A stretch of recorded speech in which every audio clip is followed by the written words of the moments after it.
C, Z, E. Bu E olmadı sanki. Bu K, C, Z, E. Merhaba, ben Cemile Zeynep Er Yılmaz. Geçen hafta Selma Gürbüz'ün kişisel sergisi Dünya diye bir yerden bahsederken sergideki siyah maskelerin beni dehşete düşürdüğünü söylemiştim. Peki neden? Afrika, batılı sanatçılar ve maskeler bir araya gelince el mahkum Picasso'dan ve Kübizm'den bahsedeceğiz bu hafta. Modern sanatın öncüleri, Afrika'dan çalınan ve Avrupa başkentlerinde bit pazarlarına düşen ve etnoloji müzelerine yerleştirilen heykel ve masklara tutkuyla yaklaştı. Geçen hafta anlattığım gibi bu nesneler sanat eserlerinden ziyade sömürge halklarının az gelişmişliğinin kanıtları olarak gösteriliyor ve ziyaretçide üstünlük duygusu yaratıyordu.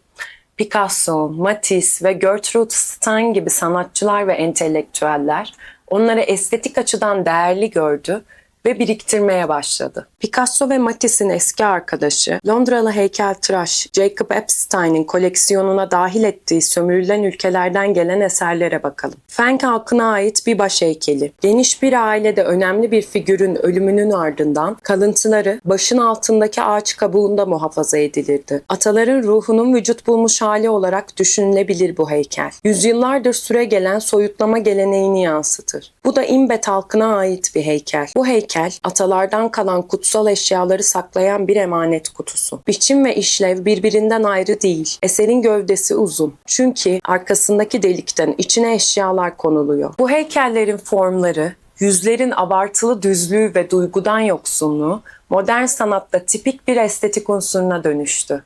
Modernist sanatçılar, Batı ve Orta Afrika heykellerinin kutsal anlamlarına ve gündelik işlevlerine dair hiçbir şey bilmese de, kolonilerden gelen figürlere büyük bir ilgi duydular. Bu kompozisyonları kendi resimlerine uyarlayarak Rönesans'tan bu yana Batı sanatını tanımlayan resimde gerçekçiliğin ve naturalizmin ötesine geçtiler. Alice B. Toklas'ın otobiyografisine göre Matisse 1906 sonbaharında Gertrude Stein'in evini ziyarete giderken bir antika dükkanından küçük bir Afrika heykeli satın alır. Bu heykelin Vili halkına ait bir figür olduğunu biliyoruz. Picasso da oradaydı ve Matisse'in satın aldığı heykeli gördü. Çok etkilendi. Sömürge halklarına ait eşyaların etnografik objeler olarak sergilendiği Trocadero Müzesi'ne defalarca gittiğini anlatır. Loş ışıklı, küflü sergi salonlarından tiksindiğini ama objelerin onu büyülediğini, onları tekrar tekrar incelediğini söyler. Bu arada koku önemli. Nerede okusam, Metropolitan Müzesi de, çağdaş Nijeryalı sanatçılarla yapılan röportajlar da Picasso'nun müzenin kokusundan tiksindiğini söylüyor. Müzeye yapılan sayısız ziyaretin ardından Kübizm akımının mihenk taşı haline gelen tablosu Avignonlu Kızları tamamladı. Barcelona'da sık sık gittiği bir genel evdeki fahişeleri gösterir bu eser. Yaklaşık 2,5 metre yüksekliğinde ve 2 metre genişliğinde. Birbirlerinin varlığından habersiz görünen maske yüzlü, köşeli vücutlara sahip 5 kadını tasvir ediyor. Sağ üst köşedeki kadın, Fil Dişi sahilindeki Manoden kabilesine ait yüksek alınlı, sivri çeneli ve somurtkan ağızlı maskeleri andırır. Resmin sağ alt köşesinde Picasso, burnu ve ters kaşlarıyla ayırt edici bir kadın resmetmiş. Pende halkının sünnet ritüellerinde kullandığı ımbaya maskesine benzer. Picasso eserini şekillendiren, primitif yani ilkel olarak adlandırılan heykellerle ilgili şunları söyler. Her şeye, bilinmeyen tehditkar ruhlara karşıydılar. Ben de her şeye karşıyım. Ben de hiçbir şeyin bilinmediğine, her şeyin düşman olduğuna inanıyorum. Kadınlar, çocuklar, her şey. Zencilerin bu heykelleri ne amaçla kullandıklarını anladım. Hepsi silahtı. İnsanların karanlık ruhlardan kaçmalarını, bağımsız olmalarını sağlıyor. Neden ressam olduğumu anladım. O berbat müzede maskelerle, tozlu heykellerle baş başayken anladım. Avignonlu Kızlar o gün doğdu. Bu tablo benim şeytan çıkarma tablom. Picasso ötekiyle sadece sömürülenle değil, kadınla da karşılaşmanın şokunu yansıtıyor. Genel evdeki fahişeler ve müzede sergilenen maskeler ötekiler olarak çıkar karşımıza. Avignonlu Kızlar ilkel olanı başka bir ötekiye, kadına yansıtır. Burada hem ötekine yönelik korkudan hem de arzudan bahsedebiliriz. Hem bir hakimiyet arzusu var hem de tehdit edilmişlik. Ünlü sanat eleştirmeni Hal Foster, sanatçının ilk eskizlerinde iki erkek müşterinin, bir tıp öğrencisi ve bir denizcinin olduğunu yazar. Ama tablo bu haliyle bir anlatı olarak mesafeliydi der. Erkek müşterilerin ortadan kalkmasıyla resim doğrudan erkekliğe hitap eder. Ressamın ilham kaynağı etnoloji müzesini düşünün der. Batılı toplumlara dair bir şey görülmez müzede. Ancak Batı ve Batı sanatı, kurumları, teknikleri, ötekinin objeleriyle beraber müzenin her yerine sinmiş. Tabloda da erkek bir figür yok ama tablo parçalanmış bir erkekliğe dair. Çoğunluğu erkek, Parisli modernist sanatçıların sömürgelerden gelen heykellere ve masklara duyduğu bu hayranlığa arzunun ve cinselliğin penceresinden bakılabilir. 1920'li yılların Paris'inde arkaik görülen Afrika ve siyah kadınların bedenleri ideolojik yapılar haline gelmiştir. Örneğin Paris'te yaşayan ABD'li dansçı ve şarkıcı Josephine Baker cinsellik ve büyüyle donatılır. Dans performanslarında ve pozlarında kalçasını öne çıkarır. 1923 yılında sahneye konulan bale gösterisi La Création du Monde, dünyanın yaratılışı bu pozlardan etkilenir. Kostüm tasarımlarını yapan Fernand Léger'in çizimleri Baker'ın duruşuna benzer. Bestecisi Darius Milhaud, Afrika'nın yaratılış efsanelerinden esinlendiğini söyler. Bu iki imaj, Baker'ın figürleri ve kostüm tasarımları Angola'dan çalınan tahta heykellere de benzer. Tüm bu şekiller Avrupa'ya tanıdık gelen bir Afrikalılığa işaret eder. Pelvis ve kalçaları vurgulayan çıplak form, canlılığa işaret eden parçalı bir stil. Afrika, Batı sanatında sadece ilkel gözükmez. Aynı zamanda erotik, canlı, ritmik ve büyülü çağrışımlar yapar. Sömürgelerin primitif olarak adlandırılan sanatından etkilenen modernist sanat akımları, yani kübizm, fütürizm, sürrealizm, Alman soyut ekspresyonizmi, fauvizm, beyaz erkeğin erotik ve ilkel sömürge fantazisi üzerine kurulu diyebilir miyiz? Büyük erkek dahilerin kadınlara ele alışını tartıştığında çoğu zaman cinsiyetçi veya problemli olmakla itham ediliyorum.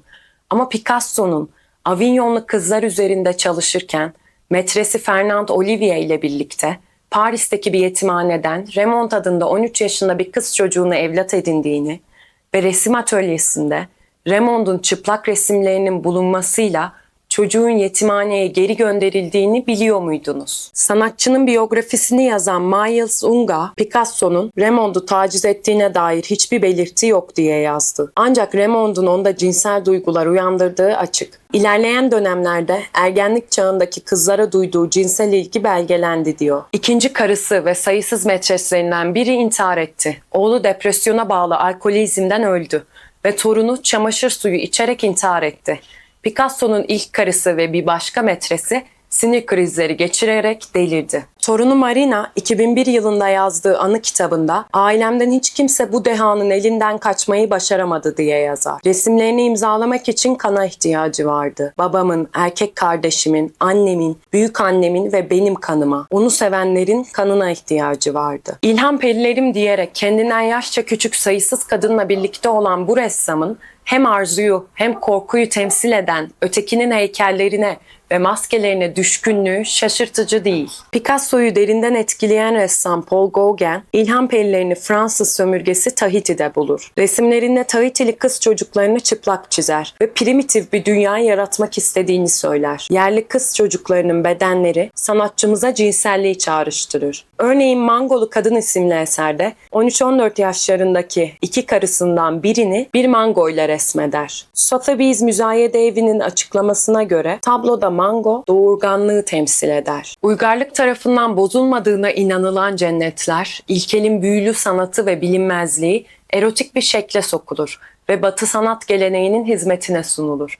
Modernist resmin başta Afrika kültürleri olmak üzere sömürge kültürlerini bu şekilde kendine mal etmesi bir fetih biçimidir. Batı sanat tarihindeki en büyük akımlar kısmen diğer toplumların parçalanmasına ve çürümesine dayanır.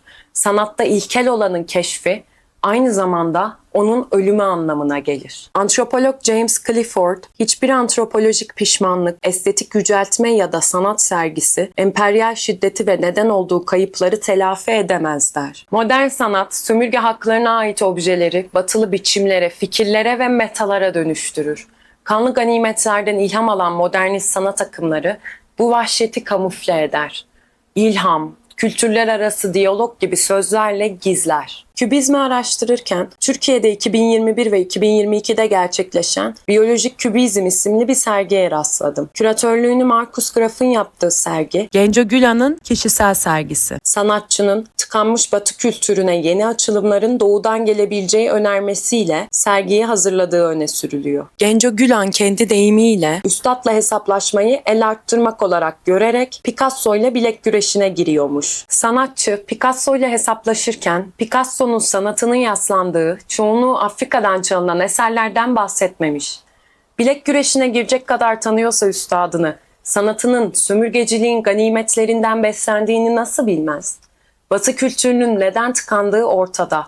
Sanatçının doğu diye genellediği ve belirsizleştirdiği bölgeleri sömürgeleştirmesi, yerel bilgi biçimlerini ve kültürleri yok etmesi, sanatını çalması. Batı ortada kendinden başka dayanacak bir düşünce, kültür, ekonomik sistem bırakmadı. Picasso da bu geleneğe ait bir sanatçı olarak katledilen ve sömürülen toplumların sanatını resimlerine yansıttı.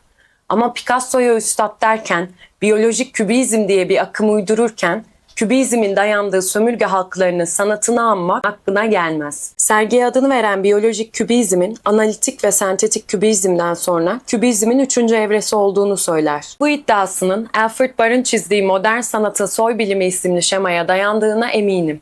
Alfred Barr, Museum of Modern Art'ın ilk küratörüydü.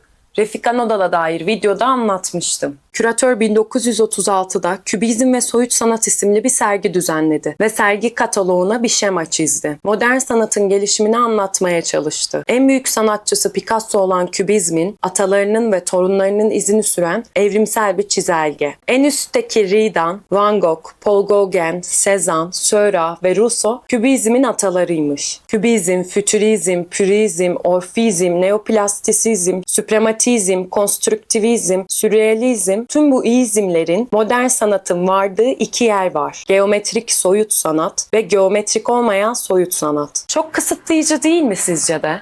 Ama önceden de anlattığım gibi küratörümüz Soğuk Savaş'ta Kuzey Amerika'nın yani özgür dünyanın resmi sanat akımı haline gelen soyut sanatı desteklemeyip de ne yapacaktı? Şemada modernist sanat akımlarının etkilendiği Avrupa dışı ve sanat dışı kaynaklar kırmızı kutularla çizilmiş. Avrupa sanat akımları dış etmenlerden, zenci heykelinden, Japon baskıları ve yakın doğu sanatından pek de etkilenmez. Alfred Barr'a göre Batı, estetik olarak kendini yenilemesi gerektiğinde diğer kültürlere ve toplumlara dönmez. Onlara ihtiyacı yok. Emperyal bir üstünlüğe ve önceliğe sahip. Ama 19. yüzyıl evrim ilkelerine ve bilimsel nesnellik olasılığına dayanan bu sanat çizelgesi günümüzde geçerliğini kaybetti. Modern sanat, Barr'ın hayal ettiği gibi doğrusal ilerlemiyordu. Dağınıktı. Ekonomiden ve politikadan bağımsız değildi.